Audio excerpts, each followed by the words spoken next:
আমাদের ভাইয়েরা বলে ছেলেদের কষ্ট কেউ বুঝে না।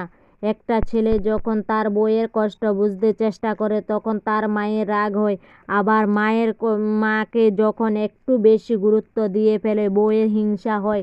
ছেলেটা কোথায় যাবে? দেখো ভাই, এই পৃথিবীতে সবচেয়ে আপন দুটো মানুষের নামই হলো মা আর বউ।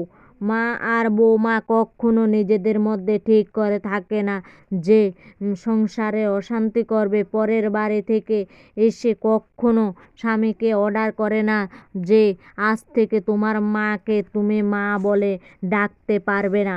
পরের বাড়ির মেয়েটা এসে সকলকে নিয়ে থাকতে চেষ্টা করে, কিন্তু ছেলেটা যখন ব্যালেন্সের ক্ষমতা হারিয়ে ফেলে, ছেলেটা কোনো একটা মানুষকে বেশি গুরুত্ব দিয়ে ফেলে, আরেকটাকে মানুষকে অবহেলা করে, তখনই সংসারে অশান্তি শুরু হয়।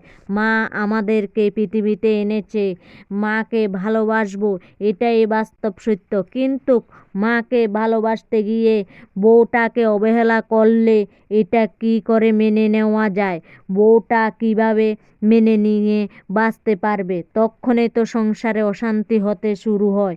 তাই ছেলেদের মধ্যে ব্যালেন্সের ক্ষমতা থাকলে কোনো সংসারে অশান্তি হবে না।